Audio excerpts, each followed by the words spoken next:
आगे बढ़ने से पहले हम थोड़ा ये एक उदाहरण लें और बेहतर समझ के लिए, क्योंकि हमारा पहला बिंदु जो है समझ का वो है कि अंतर्राष्ट्रीय संगठन हमें चाहिए क्यों। अंतर्राष्ट्रीय संगठन क्या है ये हम समझ गए, अंतर्राष्ट्रीय संगठन के मायने क्या हैं ये भी हमने थोड़ा सा समझ लिया, अंतर्राष्ट्रीय संगठन की आवश्यकता क्यों पड़ी इसको भी एक दो बिंदु में हमने समझने की कोशिश की। तो क्या हम मान लें कि उन्हीं एक दो कारणों से अंतर्राष्ट्रीय संगठन की जरूरत पड़ती है? इसके लिए उदाहरण की ओर चलें। हमारा एक सामाजिक संगठन होता है, हर समाज का अपना अपना संगठन। उदाहरण के लिए हम लेते हैं जैन समाज संगठन या क्षत्रिय समाज संगठन। ये संगठन के उद्देश्य क्या होते हैं? सामाजिक संगठन का उद्देश्य क्या, क्यों बनाया जाता है संगठन? सर्वप्रथम, यदि क्षत्रिय समाज संगठन है तो क्षत्रिय समाज संगठन क्षत्रिय हितों, क्षत्रियों के हितों में कार्य करेगा, उनके हितों में ध्यान रख के, उनके हित को ध्यान में रखकर कार्य करेगा। अब कैसे कार्य करते हैं ये? सरकार या शासन कुछ कानून यदि बना रही है तो ये संगठन उस पर नज़र रखे रहते हैं कि इन नए कानूनों से क्षत्रिय समाज का नुकसान है या फ़ायदा है। यदि नुकसान है तो सरकार पे वो दबाव बनाते हैं ऐसे कानूनों को लागू ना करने के लिए, और यदि फ़ायदा है तो सरकार को उसके लिए बधाई देते हैं और उम्मीद करते हैं कि आगे भी ऐसे ही कानून उनके हित में बनते रहेंगे। दूसरा, किस तरीके से कार्य करते हैं? क्षत्रिय संगठन या इस तरह के सामाजिक संगठन एक ऐसा प्लेटफॉर्म है जहां पर क्षत्रिय समाज के पूरे देश के लोग एक दूसरे से मिलेंगे, एक दूसरे को पहचानेंगे, पहचान बढ़ने पर एक दूसरे के साथ अपने संबंध बनाएंगे, वैवाहिक संबंधों की बात होगी, व्यापारिक संबंधों की बात होगी।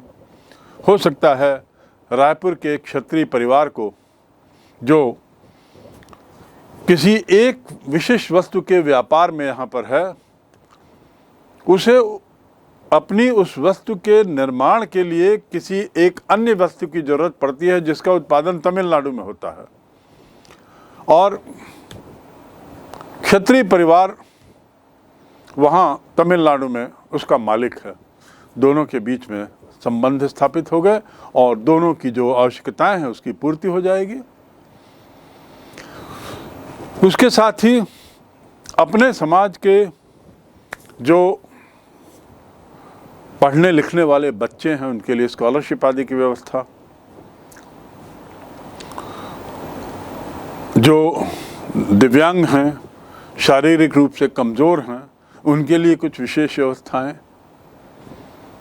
वैवाहिक कार्यस्थल की व्यवस्था, क्षत्रिय नेताओं की, क्षत्रिय महापुरुषों को लेकर कार्यक्रम, क्षत्रिय इतिहास को लेकर विभिन्न तरीके के योजनाएं और प्रचार प्रसार आदि आदि, ऐसे बहुत से बिंदु हैं जिसको लेकर ये सामाजिक संगठन स्थापित होते हैं, और उसके पीछे उद्देश्य होता है अपने समाज का हित, और ऐसा करते हुए सुनिश्चित करना कि पूरे देश का हित हो। दूसरे का अहित नहीं देखेंगे, अपने समाज का हित सर्वोच्च, ये सुनिश्चित करते हुए कि यह देश के हित में भी हो। उसी प्रकार अंतर्राष्ट्रीय संगठन की भी जरूरत पड़ने लगी। जैसे क्षेत्रीय स्तर पर, जातीय स्तर पर, धार्मिक स्तर पर संगठनों की जरूरत पड़ी, ऐसे ही अंतर्राष्ट्रीय संगठनों की भी जरूरत पड़ी। जब विश्व छोटा हो गया, विश्व के सभी देश एक दूसरे पर निर्भर हो गए, व्यापारिक व्यवस्था, आर्थिक व्यवस्था ऐसी हो गई कि सब देश एक दूसरे पर निर्भर हो गए, तो अंतर्राष्ट्रीय संगठनों की आवश्यकता बढ़ती गई। बिंदु दर बिंदु यदि हम बात करें तो अंतर्राष्ट्रीय संगठन कि सबसे ज़्यादा ज़रूरत युद्ध और शांति के मामलों में पड़ती, क्योंकि युद्ध की भयावहता जिसका मैंने बारंबार जिक्र किया है, वह लगातार विश्व को इस बात की चेतावनी देता रहा है कि अंतर्राष्ट्रीय संगठन की ज़रूरत है। चेतावनी देता रहा है कि एक ऐसे अंतर्राष्ट्रीय संगठन की ज़रूरत है जिसके दांत हों, जो प्रभावशील हो, जो प्रभावशाली हो, लीग ऑफ नेशंस जैसा कमज़ोर ना हो। तो पहला कारण अंतर्राष्ट्रीय संगठन के होने का, युद्ध और शांति के मामलों में मदद करे। मदद कैसे करें? यदि कोई दो देशों के बीच में युद्ध की संभावना है तो उन संभावनाओं को समाप्त करने की कोशिश करें, चाहे बातचीत करवा के, चाहे समझौते के माध्यम से, चाहे दबाव के बल पर, चाहे बायकॉट करके, आर्थिक तरीके से उन पर दबाव बनाकर, आदि आदि। उसके कई तरीके हैं। दूसरा जो उद्देश्य है, दूसरा जो कारण है कि क्यों हमें अंतर्राष्ट्रीय संगठन चाहिए, दूसरा कारण है एक दूसरे की सहायता करने के लिए। ये बात स्पष्ट हो गई है कि जैसे मनुष्य एक सामाजिक प्राणी है, वह न स्वयं अकेले खुश नहीं रह सकता, यदि उसे खुश होना है तो समाज में रहना पड़ेगा। ऐसा ही हर देश एक सामाजिक देश है। सामाजिक देश के तात्पर्य अकेले कोई देश स्वयं में फल फूल नहीं सकता, खुश नहीं रह सकता। उसे निश्चित रूप से इस विश्व व्यवस्था का हिस्सा बनना ही होगा, और ऐसा करते हुए उसके लिए ज़रूरी है कि वो मदद करे, मदद ले। दूसरे देशों की मदद करना, अपने लिए मदद मांगना, मदद लेना, और ऐसा करते हुए अपना जीवन स्तर और विश्व का जीवन स्तर बढ़ाना। तीसरा जो कारण हो सकता है जिसके कारण अंतर्राष्ट्रीय मंचों की आवश्यकता पड़ती है, वो है कि जो अंतर्राष्ट्रीय झगड़े हों उसे शांतिपूर्ण तरीके से हल करवाने की कोशिश करना, ताकि ये झगड़े ऐसा रूप न ले लें कि जिससे फिर युद्ध का उन्माद पैदा हो जाए। अंतर्राष्ट्रीय झगड़ों से तात्पर्य क्या है? जैसे भारत पाकिस्तान की सीमा में जो नदियां बहती हैं, रावी, झेलम, सतलज, चिनाब, ब्यास, ये नदियों को लेकर, उसके पानी के बंटवारे को लेकर भारत पाकिस्तान में झगड़ा है। कश्मीर को लेकर तो है ही झगड़ा, ये भी एक भारत और पाकिस्तान के बीच का झगड़ा है, लेकिन नदियों को लेकर भी है। कई देशों के बीच में सीमाओं को लेकर झगड़ा है, कुछ गांवों को लेकर झगड़ा है, आदि आदि। ये झगड़े प्रारंभिक स्तर पे ही निपटा लिए जाएं, इन झगड़ों के कारणों को प्रारंभिक स्तर में हटा दिया जाए, ऐसी कोशिश इस अंतर्राष्ट्रीय संगठन के माध्यम से होती है। तो इसलिए अंतर्राष्ट्रीय झगड़ों और विभेदों को शांतिपूर्ण तरीके से हल करने के लिए अंतर्राष्ट्रीय संगठनों की जरूरत पड़ती है। इसलिए हमें अंतर्राष्ट्रीय संगठन चाहिए। कई बार क्या होता है कि अंतर्राष्ट्रीय ऐसे कुछ मसले आ जाते हैं कुछ देशों के सामने जिसे अकेले हल नहीं कर सकते। ऐसे कुछ मामले आ जाते हैं कुछ देशों के बीच में जिसे अकेले हल नहीं किया जा सकता। उसके लिए विश्व समुदाय की जरूरत पड़ती है, उनके दबाव की, उनके प्रभाव की। उसके लिए भी अंतर्राष्ट्रीय संगठन चाहिए। ऐसे मुद्दों को निपटाने के लिए भी अंतर्राष्ट्रीय। अभी कोरोना हुआ, ये कोरोना क्या भारत अकेले स्वयं सुनिश्चित कर सकता था कि भारत में कोरोना ना हो? भारत में कोरोना ना हो इसके लिए आवश्यक है कि विश्व में भी कोरोना ना हो। आप समझ रहे हैं इस बात को? तो इसलिए जैसे कोई महामारी हुई या ग्लोबल वार्मिंग का जो मुद्दा है, ग्लोबल वार्मिंग ये ऐसा मुद्दा है जिसे भारत अकेले हल नहीं कर सकता, अमेरिका अकेले हल नहीं कर सकता, कोई कितना भी शक्तिशाली हो इसे अकेले हल नहीं किया। जो पर्यावरण में जो बदलाव हो रहा है, मौसम में जो बदलाव हो रहा है, विश्व के तापमान में जो परिवर्तन हो रहा है, इसका इलाज भारत अकेले नहीं कर पाएगा, कोई भी शक्ति नहीं कर सकती। इसके लिए तो सामूहिक प्रयास की जरूरत है। तो ऐसे मुद्दे जिसके लिए सामूहिक प्रयास की जरूरत है, उसके लिए भी हमें अंतर्राष्ट्रीय संगठन की जरूरत पड़ती है। तो इस प्रकार हम कह सकते हैं कि अंतर्राष्ट्रीय संगठन एक आवश्यकता है। क्यों चाहिए, इसमें इतने बिंदु हमने देखे। इन बिंदुओं को पढ़ने से ये स्पष्ट लगेगा कि ये मात्र एक लग्जरी नहीं है, एक आवश्यकता है वर्तमान, और खासकर वर्तमान में जब दुनिया बहुत छोटी हो गई है, जब एक देश की घटना दूसरे देश को प्रभावित करने में कोई समय नहीं लगाती। जब एक देश की घटना, एक देश में कुछ बात होती है तो उसका असर दूसरे देश पर पड़ता है। जब कुछ ऐसे मुद्दे जिसका अकेले हल निकालना असंभव है, तो ऐसी स्थिति में अंतर्राष्ट्रीय संगठन चाहिए। अब ये काम कैसे करते हैं? अंतर्राष्ट्रीय संगठन बनेगा, क्यों चाहिए, इसको जानने के बाद इनके काम करने का तरीका क्या होगा? सहयोग, मात्र सहयोग। एक ही इसके लिए रास्ता है, सहयोग, सहयोग का मार्ग, कोऑपरेशन। और कोऑपरेशन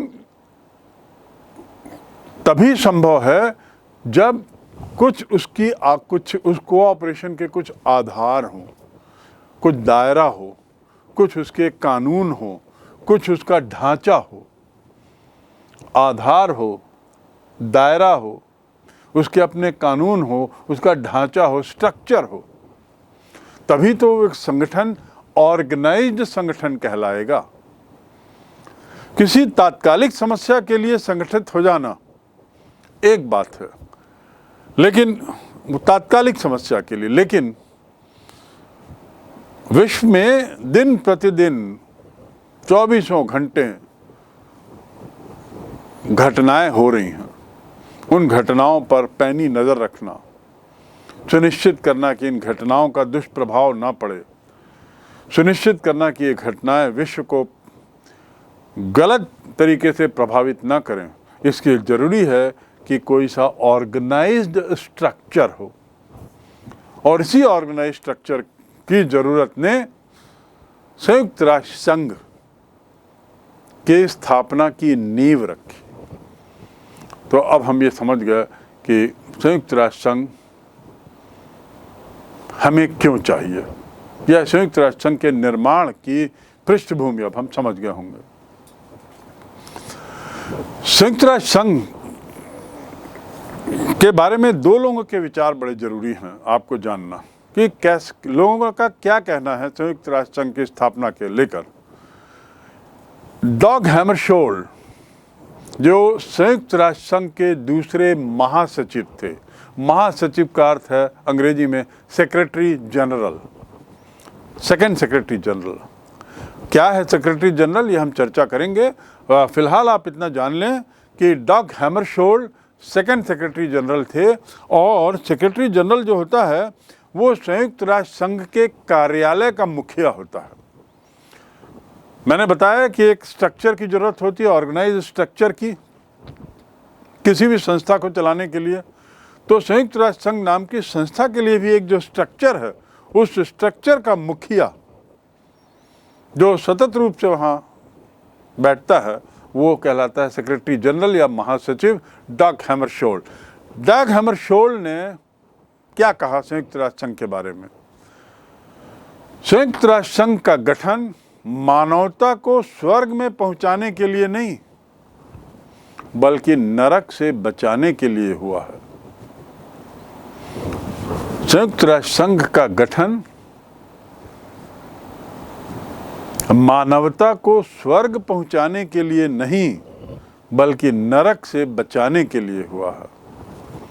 आप सोच सकते हैं कि संयुक्त राष्ट्र संघ की व्युत्पत्ति के पीछे जो लोग जिम्मेदार थे, वो कितनी बड़ी पीड़ा से गुजर रहे थे द्वितीय विश्व युद्ध की भयावहता के कारण। द्वितीय विश्व युद्ध की जो घटनाएं थीं, उन्होंने तत्कालीन समाज को, तत्कालीन नेताओं को, तत्कालीन राष्ट्र नेताओं को इतनी बुरी तरह झकझोर दिया था कि नर्क से बचाने के लिए उन्होंने, कि अगली ऐसी दुर्घटना से बचाने के लिए हमें कुछ करना होगा, और उस कुछ करने का परिणाम संयुक्त राष्ट्र संघ। संयुक्त राष्ट्र संघ की स्थापना स्वर्ग बनाने के लिए नहीं हुई। यानी एक तरीके से हम ये कह सकते हैं कि संयुक्त राष्ट्र संघ की स्थापना के पीछे एक नेगेटिव थॉट उसका आधार बना, नेगेटिव थॉट। चूंकि हमें नर्क नहीं चाहिए, नर्क बनाने से बचना है, इसलिए भाई एक ऐसी संस्था बनाएं जो हमें इन स्थितियों से बचा के रखे। ये बयान स्वयं संयुक्त राष्ट्र संघ के सेक्रेटरी जनरल का है। ऐसी एक दूसरा बयान, और ये बयान, ये स्टेटमेंट भारत के एक बहुत प्रसिद्ध विचारक ने दी है, जो वर्तमान में राजनीतिज्ञ भी हैं और संयुक्त राष्ट्र संघ में कार्य करने का बड़ा लंबा अनुभव रहा है उनका। शशि थरूर, जो संयुक्त राष्ट्र संघ में सार्वजनिक सूचना और संचार के पूर्व अवर सचिव थे। उनका क्या बयान है? बद कही की चौपाल। क्या कहा? बद कही की चौपाल। ठीक कहा आपने। संयुक्त राष्ट्र संघ में खूब बैठकें होती हैं, दनादन भाषण होते हैं, खासकर आम सभा के वार्षिक सत्र में। संयुक्त राष्ट्र संघ की एक आम सभा होती है साल में एक बार, उसकी स्थापना दिवस के आगे पीछे, और स्थापना दिवस जो है उस दिन तो रहती है आम सभा की बैठक। साल में एक बारी जरूर होती है जिसमें दुनिया भर के राज्याध्यक्ष, दुनिया भर के देशों के मुखिया उसमें आते हैं। उस पर, उस घटनाक्रम पर श्री शशि थरूर का ये कमेंट है कि ये तो बद कही की चौपाल है। ठीक कहा आपने। संयुक्त राष्ट्र संघ में खूब बैठकें होती हैं, दनादन भाषण होते हैं, खासकर आम सभा के वार्षिक सत्र में, लेकिन जैसा चर्चिल कहते थे, हथियार लड़ाने से बढ़िया है कि जुबान लड़ाई जाए। हथियार लड़ाने से बढ़िया है कि जुबान लड़ाई जाए। क्या यह बात बेहतर नहीं कि ऐसी एक जगह हो जहां दुनिया के सारे राष्ट्र इकट्ठे हों, सारे राज्याध्यक्ष इकट्ठे हों, और कभी कभार अपनी बातों से एक दूसरे का सिर खाएं, बनिस्बत लड़ाई के मैदान में एक दूसरे का सर कलम करने के। कितना अच्छा बयान है। शशि थरूर संभवतः किसी व्यक्ति के इस वक्तव्य पर प्रतिक्रिया कर रहे थे जिसने कहा होगा कि संयुक्त राष्ट्र संघ में होता क्या है, कुछ भी तो नहीं होता। भाषण होते रहते हैं, साल में बैठकें होती हैं, उन बैठक, भाषण और समायोजन को लेकर बहुत खर्चे होते हैं, दनादन भाषण होते हैं, परिणाम कुछ नहीं निकलता। उस पर इनका कहना है कि कम से कम इन बैठकों में शामिल होकर लोग भले जुबान से लड़ लेते हों, लेकिन ये हथियारों की लड़ाई से बेहतर तो है। क्या ये बेहतर नहीं कि ऐसे सब नेता लोग इकट्ठे हो जाएं, एक दूसरे का सर खाएं भाषणों के माध्यम से, बातचीत के माध्यम से कम शांतिपूर्वक तो बैठे हैं, अब बनिस्बत की लड़ाई के मैदान में एक दूसरे का सर काटें। तो ये दो बयान स्पष्ट रूप से संयुक्त राष्ट्र संघ की अहमियत को सिद्ध करते हैं। डग हैमरशोल्ड और शशि थरूर, ऐसे बहुत से लोगों के बयान हैं। तो आप समझ सकते हैं कि संयुक्त राष्ट्र संघ कितनी अहम अंतर्राष्ट्रीय संस्था है, और जैसा मैं बारंबार कह रहा हूं, वैश्विक संस्था है। ये दो उदाहरण एक बहुत महत्वपूर्ण बात की ओर इशारा करते हैं, और वो है कि ये जो अंतर्राष्ट्रीय संगठन होते हैं, ये हर मर्ज की दवा नहीं होती, हर बीमारी का दवा नहीं है, इलाज नहीं है, लेकिन महत्वपूर्ण है। दवाइयाँ जो होती हैं एक दवाई सभी बीमारी का इलाज नहीं कर देती। हर चीज़ की अलग अलग, हर बीमारी की अलग अलग दवाइयाँ हैं। ऐसे ही अलग अलग अंतर्राष्ट्रीय संगठन अलग अलग दिक्कतों को, अलग अलग समस्याओं को निराकरण करने के लिए बने हुए हैं और इनकी अपनी अहमियत है। अंतर्राष्ट्रीय संगठन युद्ध रोकने में और शांति बहाली में मदद करते हैं, ये इसमें कोई दो मत नहीं। 1945 के बाद लगभग 75 वर्ष गुजर गए हैं। इन 75 वर्षों की घटनाओं ने ये बात तो साबित कर दी कि बातचीत के माध्यम से काफ़ी कुछ समस्याएं, संवाद के माध्यम से काफ़ी कुछ समस्याएं हल की जा सकती हैं। तो संवाद पर बहुत जोर संयुक्त राष्ट्र संघ में या अंतर्राष्ट्रीय संगठनों के प्लेटफॉर्म में होता है। देशों की सहायता करते हैं ताकि बेहतर जीवन भी स्तर भी बने। अफ्रीका, जो तुलनात्मक दृष्टि से काफ़ी पिछड़ा हुआ महाद्वीप है, जहाँ देशों की संख्या भी बहुत ज़्यादा है, छोटे छोटे देश हैं, वहाँ की खुशहाली इसलिए आवश्यक नहीं है कि वहाँ के लोग खुश हों। शायद वहाँ की खुशहाली इसलिए और आवश्यक है कि वहाँ की खुशहाली का असर भारत पर पड़ता है, विश्व पर पड़ता है। किसी भी एक देश में होने वाली घटना दूसरे देश को बहुत प्रभावित करती है, इस बात को मैं रेखांकित करना चाह रहा हूँ। और इसीलिए गरीबी से लड़ना इसलिए ज़रूरी नहीं, मात्र इसलिए ज़रूरी नहीं कि हमें उन गरीब लोगों की मदद करना है, बल्कि इसलिए ज़रूरी है कि उन गरीबों की गरीबी हटाकर हम ये सुनिश्चित कर रहे हैं कि वे लोग अपराध ना करें, हमारे प्रति कुछ दुर्भावना ना रखें, हमें किसी गलत काम में ना ले जाएं। इसलिए गरीबी का उन्मूलन ज़रूरी है। इतने सब के बाद अब आप समझ गए होंगे कि अंतर्राष्ट्रीय संगठन की ज़रूरत कितनी है। देशों के बीच मनमुटाव होते हैं, पड़ोसियों के बीच होते हैं, पड़ोसियों की परिवार के सदस्यों के बीच में झगड़े होते हैं, लेकिन इसका मतलब ये थोड़ी है कि अपने बैर विरोध को हम जारी रखें और एक दूसरे से युद्ध की ठान लें, एक दूसरे से बात न करें। परिवार में जब ऐसा होता है तो हम क्या करते हैं? कुछ समय शांत रहने के बाद फिर बातचीत करते हैं, समस्या का निराकरण करने की कोशिश करते हैं, लेकिन सर कलम करने की, तलवार चलाने की, गोली चलाने की नहीं बात करते। तो उसी प्रकार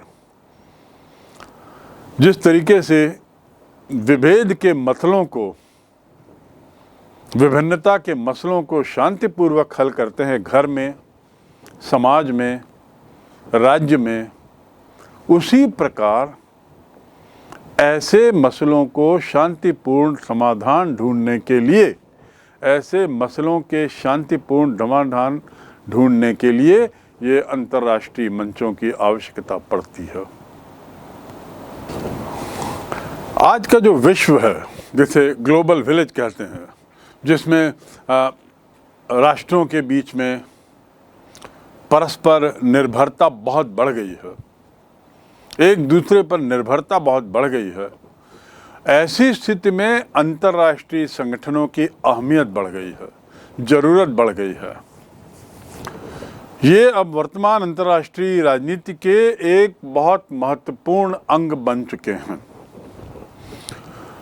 कोरोना की घटना को लें, कोरोना पूरे विश्व में हुआ। भारत ने विश्व के अन्य देशों को कोरोना की वैक्सीन भेजी, और वो भी फ्री में, मुफ्त में। आखिर क्यों? ये ऐसा क्या था कि हमने मुफ्त में भेजी? उत्तर बड़ा सीधा है। यदि हम वैक्सीन ना भेजें तो दूसरे देशों में जब तक उनकी अपनी वैक्सीन नहीं आएगी तब तक कोरोना होता रहेगा। वहाँ होने वाले कोरोना का असर क्या हमारे देश पे नहीं पड़ेगा? जब तक हमारे यहाँ वैक्सीन के डोज सबको ना लग जाए तब तक दूसरे देश में हुए कोरोना से हम भी प्रभावित होते रहेंगे। तो हमारी सेहत के लिए, हमारे देश के, हमारे समाज के लोगों की सेहत के लिए ये ज़रूरी था कि पूरा विश्व कोरोना वैक्सीनेटेड हो जाए, कोरोना फ्री हो जाए, और इसलिए भारत ने वैक्सीन भेजी। ये सहयोग का एक, अंतर्राष्ट्रीय सहयोग का एक बहुत बड़ा उदाहरण। और ये सहयोग यदि करना है तो उसके लिए एक व्यवस्था बनानी होगी, उसके लिए एक सिस्टम बनाना होगा, उसके लिए कोई एक एजेंसी की ज़रूरत पड़ेगी। तो भारत ने इस मामले को लेकर कई एजेंसियों की, अंतर्राष्ट्रीय एजेंसियों की मदद ली, जिसमें एक WHO भी है, वर्ल्ड हेल्थ ऑर्गेनाइजेशन, जो UNO का, संयुक्त राष्ट्र संघ का एक हिस्सा है। और वर्ल्ड हेल्थ ऑर्गेनाइजेशन के जरिए ये सुनिश्चित किया गया कि पूरी दुनिया में सबको वैक्सीन पहुंचे, ताकि कोरोना जैसी महामारी से जल्दी सबको छुटकारा मिले। ये परस्पर निर्भरती, परस्पर निकटता, निर्भरता और बढ़ती निकटता ने अंतर्राष्ट्रीय राजनीति में अंतर्राष्ट्रीय संगठनों की अहमियत को भी बढ़ा दिया है। तो बिंदुवार यदि हम इस पर बात करें कि आखिर इसके क्या कारण हैं अंतर्राष्ट्रीय संगठनों की जरूरत की, नंबर 1, विश्व शांति और सुरक्षा। विश्व शांति और सुरक्षा की बात यदि होती है तो जैसा मैंने बारंबार कहा है, हमें द्वितीय विश्व युद्ध की भयावहता स्मरण हो आता है। दूसरे विश्व युद्ध के बाद पूरे विश्व समुदाय ने इसकी जरूरत समझी थी, उसकी विभीषिका को लेकर, कि भाई अब हमें किसी भी तरीके से ऐसे घटनाक्रम से बचना होगा यदि अपने को तृतीय विश्व युद्ध से बचाए रखना है तो। और ये तभी संभव है जब एक सामूहिक प्रयास हो। 1945 में संयुक्त राष्ट्र संघ की स्थापना एक सामूहिक सुरक्षा की जरूरत को पूरा करता है। सामूहिक सुरक्षा की जरूरत को पूरा करने की जो मंशा थी, जो तीव्रता थी, उसने संयुक्त राष्ट्र संघ को जन्म दिया। दूसरा कारण, सहयोग बढ़ाने की भावना, वैश्विक सहयोग, विश्व समुदाय में सहयोग, चाहे वो आर्थिक क्षेत्र में हो, चाहे महामारी जैसे स्वास्थ्य के क्षेत्र में हो, चाहे व्यापारिक क्षेत्र में हो, सांस्कृतिक, शैक्षणिक, वैज्ञानिक, इन सभी क्षेत्रों में सहयोग की बढ़ती ज़रूरत को महसूस किया गया। ये महसूस किया गया कि हम अकेले खुश नहीं रह सकते। यदि हमें खुश रहना है तो विश्व को पहले खुश रखना पड़ेगा। विश्व की खुशी में हमारी अपनी खुशी निहित है।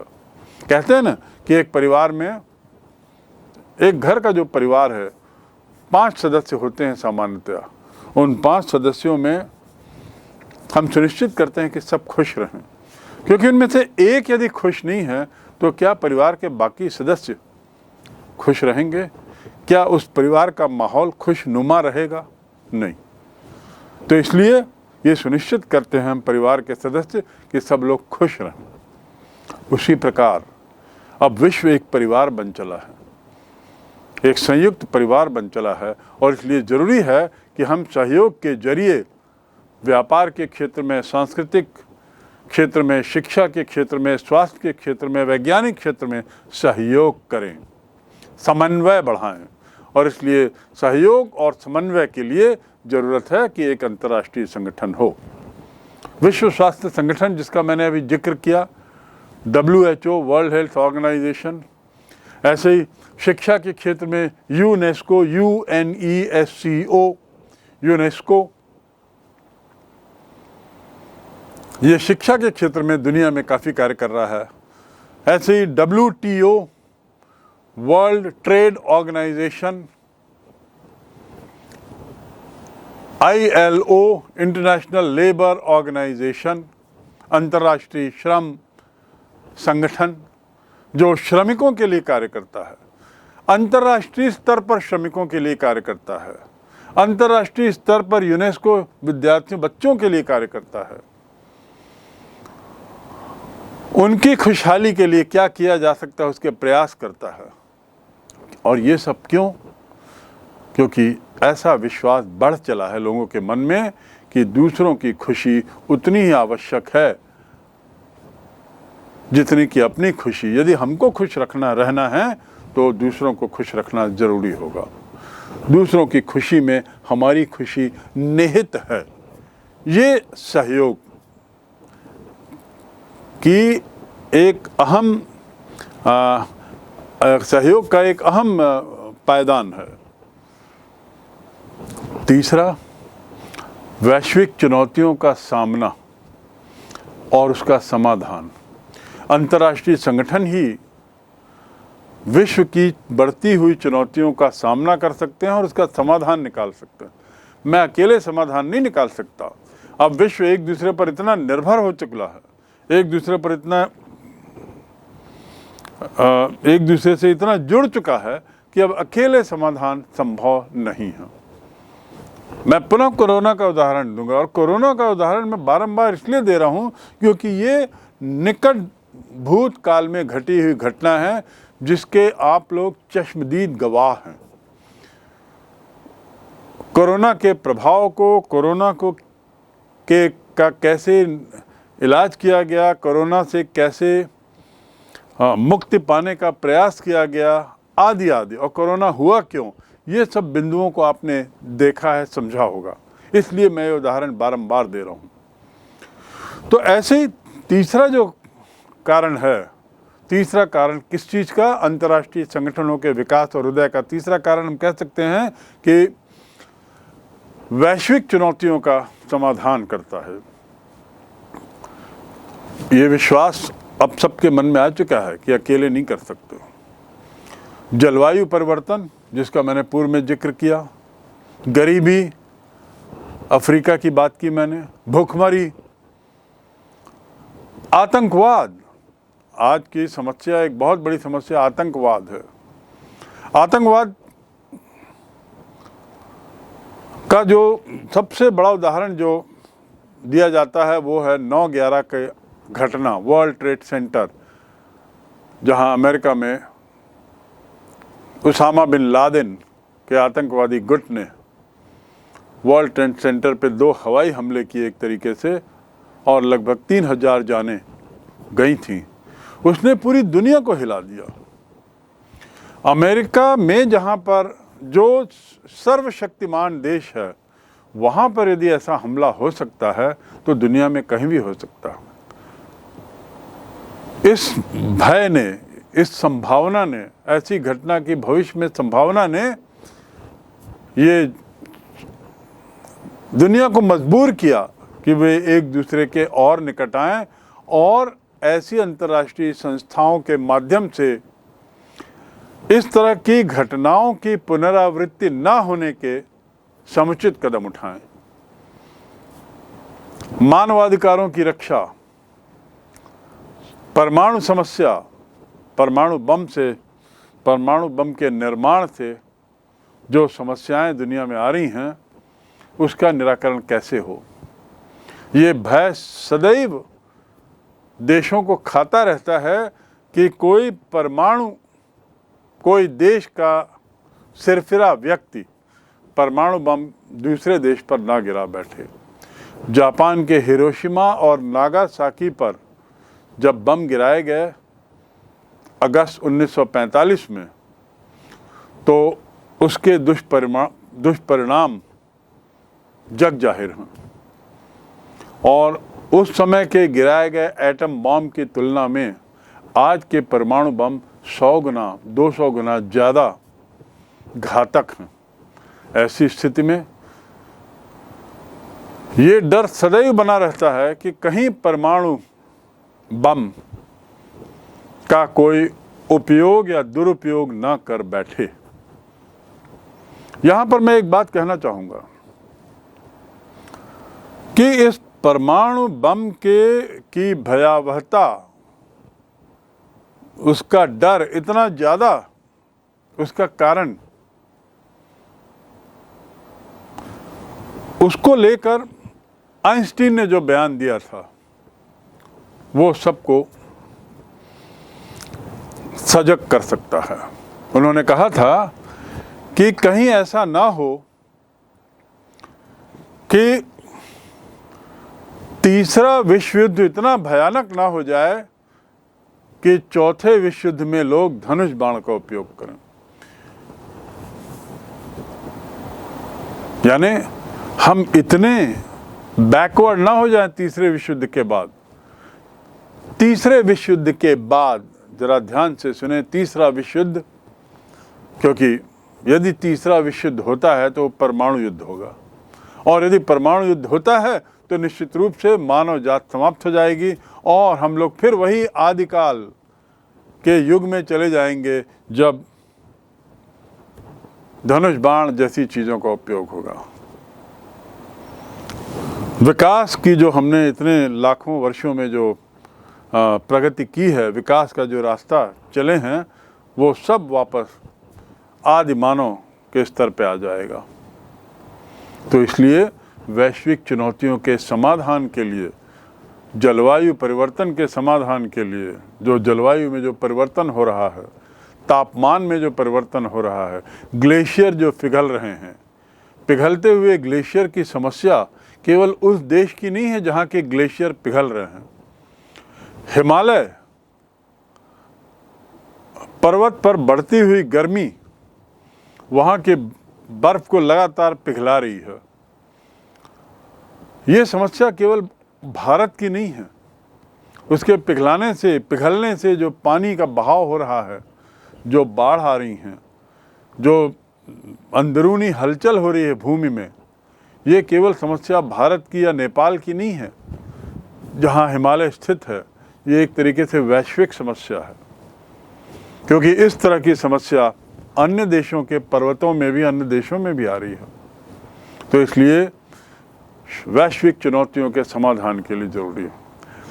अगला, वैश्वीकरण की आवश्यकता, यानी संचार माध्यमों के बल से, संचार माध्यमों के जरिए ज़रूरत यह है कि हर चीज़ का वैश्वीकरण हो जाए, हर चीज़ का ग्लोबलाइजेशन हो जाए।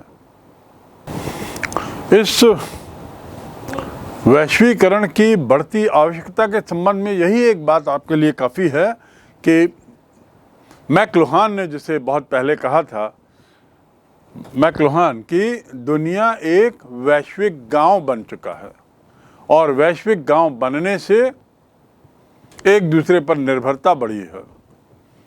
आदान प्रदानों की, विचारों के आदान प्रदान की तीव्रता, संचार माध्यमों से साधनों के आदान प्रदान की तीव्रता, इस तीव्रता ने हमारी निर्भरता को भी बढ़ाया है, दूसरों पर निर्भरता। और इस प्रकार ये जो लेन देन विचारों का, सामानों का, ये लेन देन विवश करता है कि पर्याप्त अंतर्राष्ट्रीय संगठन हो जो इन विभिन्न मुद्दों की समुचित व्यवस्था को सुनिश्चित कर सकें। अंतिम कारण जिसके बारे में मैं बारंबार प्रारंभ में कह रहा हूं, वो है छोटे और गरीब राष्ट्रों की हितों की रक्षा। जब इसमें एक बिंदु मैं कहना चाहूँगा कि दुनिया अब एक ध्रुवी हो चली है, और ये एक ध्रुवी और द्विध्रुवी क्या है इसका जिक्र पूर्व में किया जा चुका है, पूर्व के अध्यायों में। तो जिस एक ध्रुवी व्यवस्था में ये पूरी संभावना है कि सर्वशक्तिशाली देश के द्वारा अपनी ताकत का दुरुपयोग किया जाए, और ऐसा करते हुए गरीब देश, निर्धन देश, छोटे देश के हितों का ध्यान न रखा जाए। जब द्विध्रुवी व्यवस्था थी 1990 के पहले, जब सोवियत संघ और अमेरिका दो ध्रुवी देश थे, दो ध्रुवी ताकतें थी, दो महाशक्तियां थीं, तो एक तरीके से संतुलन बना हुआ था। संतुलन का तात्पर्य आप समझ गए होंगे पहले के अध्यायों में। ये संतुलन बने होने से ये सुनिश्चित था, या कम से कम काफ़ी कुछ संभावना थी कि ऐसे कमज़ोर देशों के हितों पर कोई हमला ना करे, उसका कोई दुरुपयोग ना करे। लेकिन अब तो सोवियत संघ का विघटन हो चुका है 1990 के बाद, और अब दुनिया एक ध्रुवी हो चली है जहां अमेरिका का वर्चस्व है। और अमेरिकन वर्चस्व का अध्ययन हम काफ़ी विस्तार से कर चुके हैं।